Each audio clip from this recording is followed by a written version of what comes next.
G'day everyone, welcome back to another video on the channel. So today I'm going to be going over and picking my personal Victoria and Western Australian teams for this up and coming State of Origin hitout, which is happening next February over in Perth. I am assuming that there is a lot of people that do not give two craps, to be honest, about the State of Origin returning to AFL football. That's fair enough. I, for myself, I'm not too crazy about it, but it is good to at least see some sort of AFL rep footy returning to the game, with Victoria taking on Western Australia. Of course, we did have the bushfire relief game between the All-Stars and Victoria 5 or so years ago now, and since that we haven't really had a game like this, so it's something to look forward to, I guess you can say. The selection criteria as well, if you aren't aware, it's pretty much based off a player's junior club location. So let's say you were picked up or you did play in the NAB League, you'd be eligible for Victoria, and if your junior club was in Western Australia, you'd be eligible for the Western Australian team. So it's not necessarily where you were born. I'm pretty sure this is the case for like Will Ashcroft, which I think was born in Queensland and then went across to Victoria and then played, of course, with Sandringham Dragons. So he's eligible for Victoria, of course. But let's get into the video, shall we? Make sure to leave a like and subscribe if you do go on to enjoy. And let's begin. So as we did say, we did pre-pick our team so we can go over it a bit better because, yeah, me going over it live, it's just the video's going to drag on for a bit. So let's get into it. So fullbacks, first play I'm going is 𝐓𝐡𝐞 𝐎𝐿. Great year had for the Tigers. He can play on tall and small opponents, and this is going to be a big thing, versatility, especially with the stacked squads we've got to choose. And 𝐓𝐡𝐿, for me, yeah, he can play on some dangerous smalls, but he's also great overhead against some taller opponents, so we'll go with him. Fullback, Sam Collins. He's had an excellent last 18 months or so for the Gold Coast Suns. He's aging like a fine wine, to be honest. The delisted player from Fremantle, of course. Best and fairest last year. Back-to-back All-Australian squad selections, and he was good as the year went on for the Suns, pushing to their first ever finals series and picking up their first ever finals win. And for the final back pocket position, I'll go with Josh Battle. Yes, his All-Australian was controversial, but at the end of the day, he is a terrific player one-on-one and was a very successful pickup for the Hawks. And similar to 𝐓𝐡𝐿, he's versatile. He can play on some small forwards, but also can take the big boys, like he took Jeremy Cameron, for example, in a few hitouts throughout 2025. So there's our back three: 𝐓𝐡𝐿, Collins, and Josh Battle. Now to the half-backs, and if you are picking this for the first time, yeah, there's so many good players, and it's going to be tough to leave out a couple of these star players, of course. But anyways, half-back, I'll go 𝐵𝐿𝐿 for my first one. One of the best rebounding players in the competition, meters gained machine, and such a good player to watch in full flight. Lovely kick on the run, a joy to watch for the Dogs this year, 𝐵𝐿𝐿. For our centre-half back, we'll go with Darcy Moore. It's either Darcy Moore or 𝐻𝐻𝐪𝐿. Moore has his horrid moments, but he is a really good instant mark of the football. And I feel like these teams will be picked quite a bit off reputation. Darcy Moore, for me, really feels that sort of vibe of he is a very high reputation player, so he probably will get in. Him at centre-half back, and we've got already a fairly tallish back line with 𝐓𝐡𝐿 and Battle back there too. And then for our final half-back flanker, we've got players like Ed Richards, who didn't really play half-back at all, and 𝐿𝐴𝐿, yeah, he played half-back, but a bit more in the midfield this year for him. We've got 𝐿𝐴𝐿 𝐿𝐴𝐿, though, really consistent for the Saints. He was another player that pushed into the midfield a little bit for St Kilda this year, but yeah, still played a lot of football in 2025 at half-back, his natural position. And yeah, racked with the football, lovely kick, reads the play superbly well. Love watching 𝐿𝐴𝐿 𝐿𝐴𝐿 for the Saints. Now, for the sentiment, geez Louise, this is crazy. We've got so many star players here. We're going to be missing out some absolute guns, but that's just the way it is. We're going to have to be doing an All-Australian themed selection here. We're going to be picking some on-ballers on wings and half-forwards, most likely. But anyways, for our first wingman, yeah, there he is, Ed Richards. Yeah, top 5 player he was for me in my top 50 AFL plays. Make sure to check out that video if you haven't already, as I did go over my personal top 50 AFL plays in 2025. But yeah, Richards, his delivery going inside 50, was out of this world and smooth moving.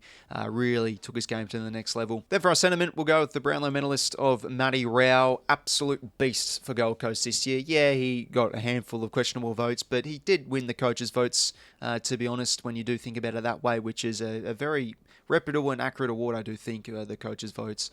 And yeah, he really improved his outside game as well, and a hard play to tackle, watching him closely, 𝐼𝐻𝐿𝐴𝐿. And then we'll go with Noah Anderson on a wing.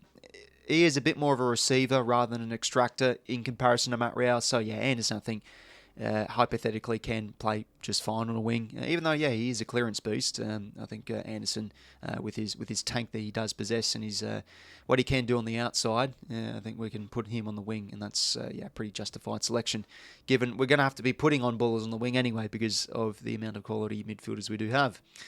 Now moving to the half-forward line.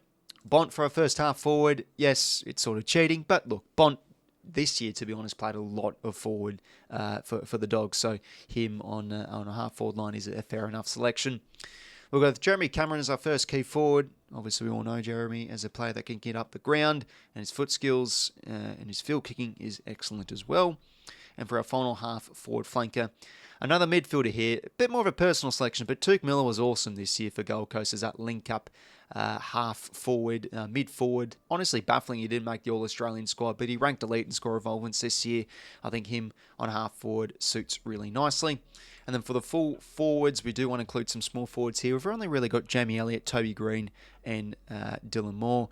We'll go Jamie Elliott for one. Sam Darcy's just got to be the full forward with the reputation he possesses. And yeah, geez, if he's going to have a fully fit year in 2026, watch out. And then, yeah, for our other small forward, we'll go Toby Green. I know Toby Green's probably since 2023 has started to regress a little bit. But again, as I said, with Darcy Moore, I feel like these teams are sort of picked off reputation as well. And you've just got to have Toby in there, especially with the lack of small forwards, to be honest, too.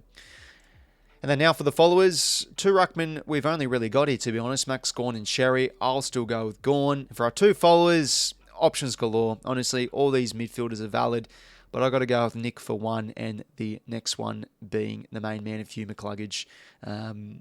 Yeah, two outstanding plays, and especially for 𝐸𝐿𝐼, he really took his elite levels of consistency to the next level. He's always been a player that has some quiet games here or there, but this season there's none of those. He was impactful almost week in, week out, and took the reins in terms of importance as well in that midfield. It was all about more of Lachie Neale, but 𝐸𝐿𝐼, I'd say, was their best midfielder for Brisbane this year. Smooth moving player and hit the scoreboard left, right and centre all the time for the Lions.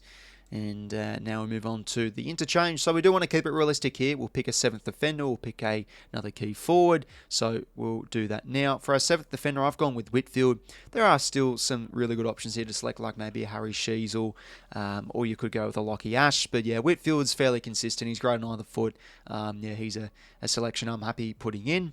And then we'll go with another key forward here because we already have Jeremy Cameron and Sam Darcy. Might as well go with another for a bit of flexibility. I'm going to go Jack Gunston ahead of Ben King. I really thought about this one. Gunston was excellent for Hawthorn this year. Maybe in the next season he drops off a bit, because who was expecting him to come out and kick 70 goals as a 33, 34-year-old? He's going to get on with age. I probably should pick Ben King here, to be honest, but I'll personally go with Gunston. And for the next player, it is going to be Dylan Moore. Where is he? Dylan Moore. Got to go with another small forward here because we only have two of Jamie Elliott and, of course, Toby Green. So I'll go with Dylan Moore as a rotating forward. And because there's so many quality midfielders and we probably already have enough midfielders, let's go with another midfielder just to put the cherry on top of things, shall we? I've gone with Brayshaw for my one because he is known to play, or he's known to have the flexibility to play on the wing and also half forward. And because of this team, it's all about flexibility, I think, with the amount of quality players we've got. Brayshaw does fit the mould. But yeah, Butters, Callaghan, the two-time Norm Smith medalist of Will Ashcroft. There's so many star players we've left out here. But at the end of the day, you can only pick 22 in this team picker itself. So let's now quickly go over and recap the teams here. We wanted to keep it somewhat realistic, so Vlosten, Battle can play on tall and small opponents, Collins and Moore as our two keys, Dale and Sinclair for some quality rebound, Richards, Anderson, more of the outsider type of players, really good when they're out in the open by foot, and yeah, Matt Rouse, that beast inside mid as the centreman. 𝐓𝐿𝐴 𝐿𝐼, Bont did play a lot of half forward time this year, so I think they're justified picks at half forward. Jeremy Cameron is at high half forward that he can also play. Jamie Elliott, Toby Green, Dylan Moore as our small forwards. Sam Darcy as our main key forward. And, of course, Jack Gunston to provide some relief. Max Gawn as our ruckman, Nick and 𝐸𝐿𝐼, the starting on ballers. Brayshaw for a rotating mid slot on the bench, and Whitfield as our seventh defender. So there is a team, everybody. Let me know what your Victorian team is down below in the comments if you do wish. And now let's move on to the Western Australian team. Right, now across to the WA team picker. Relative to the Victorian squad, the quality does drop off a bit after the top liners. So it was honestly a couple of head scratches we had picking this team, but we got there in the end. And let's showcase it now. So first player, 𝐼𝐶 recently joined the West Coast Eagles, and yeah, they've got a good player. Let's hope he does keep fit with the recurring head issues he's had, to be honest. Really diligent player, tough as nails, and a two-time premiership player joining West Coast. Just what they need, some really good experience. Full back, got to go, Sam Taylor. Unstoppable player in the air, very good one-on-one intercept marking beast. Ranks #1 in that stat category for this year, 2025, of course. And for our final back pocket player, I am going to go 𝐓𝐿𝐴𝐿. He's a player that's great overhead, but also provides some good rebound. And yeah, versatility, as we said in the Victorian segment, we've got to try and pick players that boast a bit of that. So yeah, 𝐓𝐿𝐴𝐿, I'm happy picking in our back pocket position. For the halfbacks now, first player, Jordan Clark. I'd say the best two-way defender in the league this year. Had him just outside the top 20 in my personal top 50 AFL players. He's got great closing speed. He's great off the intercept. Lovely foot user and isn't afraid to take the game on. And he's an absolute lock in this team because, yeah, the players do drop off a bit, to be honest. Like, you know, 𝐸𝐵 didn't have the greatest year for the Demons. Rivers was, in comparison to the rest of the league, an above-average player, I guess you can say. And Nick Martin's the glaring inclusion, of course, but let's remember we're not picking him because he's currently recovering from an ACL, so he can't actually play. And then, yeah, for our centre-half back, we'll go with Tom Barrass. Yeah, pretty fair enough inclusion here. I think you'd probably pick him over players like Rory Lobb, Nathan Broad, Griffin Logues, dropped off the last few years since joining North. And then for our final half-back flanker, we'll go with Trent Rivers here. There's not really much else to pick from. Yeah, we're all pretty content with that. 𝐼𝐶 and 𝐴𝐿. Versatile players. Taylor, very good in the air. Same with Tom Barrass too. And then Clark Rivers for some good dash off halfback. Now for the centremen. Yeah, we've got, as we said, we've got some star players here like Chad Warner, 𝐓𝐡𝐞 𝐎𝐿𝐼, Martin and Jackson, for example. But yeah, it drops off a bit. Like Kelly's had some poor games for the Eagles this year and etc. But anyways, we'll go through it now. Liam Baker. Very versatile player. How many times am I going to say versatile in this video? But he is. He can play half back, half forward in the guts. And I just think it's a pretty fitting inclusion to have him on the wing because there's not really many other options we can put on the wing, to be honest. Big boy Paddy Cripps. Got to put him as the centreman. Two-time Brownlow medalists, inside midfield bull. And then for the other wingman, we are going to go with Shea Bolton. He's not really a winger, I know, but there is some really good small forwards with this Western Australian side. So we'll stick him out on the wing, and we do have some players on the bench that can come on and rotate onto the wing as well. But yeah, you know, Bolton can run through the midfield, so he's an outside type of player, so we'll just stick him out on the wing. Now across to the half forwards. First player, go with 𝐶𝐵𝐸 𝐞𝐬. To be honest, he's dropped off the last 18 months or so, I'd say. He's starting to really get killed now with injury, and his best football is honestly looking quite a bit behind him, but I've just picked him purely off reputation, to be honest. For our centre-half forward, we will go with Aaron Naughton here. Where is he? There he is. We've got some really good key forwards here, to be honest. We've got Jesse Hogan.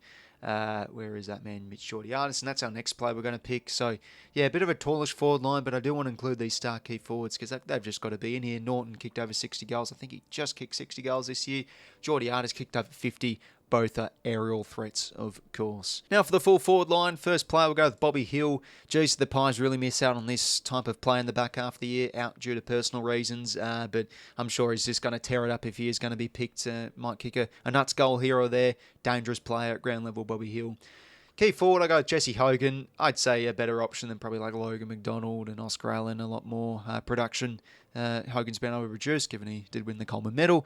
Dropped off a little bit this season, to be honest. He missed a lot more gettable shots, it felt like. And we've got to go with another small forward here.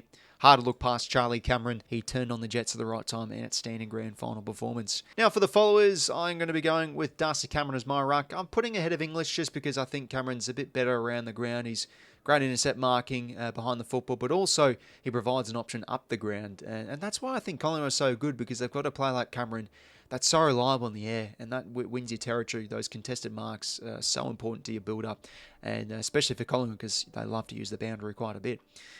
For our followers, yeah, nothing too great. I mean, 𝐿𝐼𝐿𝐼 𝐿𝐼 is even going to be fit by February. I'm not even sure. I'm assuming he is, but he's been cursed with injury, to be honest. I'll go with Chad Warner as one and 𝐓𝐶𝐞 𝐎𝐿𝐼 as the other. Now, 𝐓𝐶𝐞, yeah, had a lot of centre bounces this year, but He still played more half forward than he did midfield. He started the centre bounce and then fling forward, but 𝐼𝐴𝐿𝐼's a must inclusion.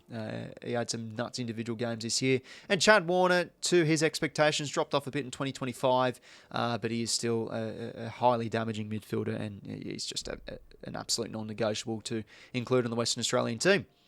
So that is the best 18. Now let's move on to the bench. So as we did say in the defender segment, we've got to go with the 7th defender here. And out of all the options, Nick Martin we can't pick due to the ACL. I'll go Judd McVie here. Now at the Fremantle Dockers, and could be a nice partner in crime for rebound alongside Jordan Clark.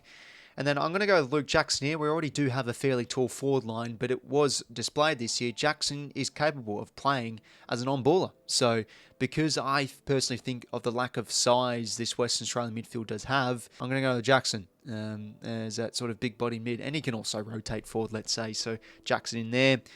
We've still got to go with another midfielder, I feel, though. We don't really have many midfielders, so I've got to go with another here, I personally think. And honestly, pick any of these midfielder options. I mean, Devon Robertson just got delisted by Brisbane, and he's an option.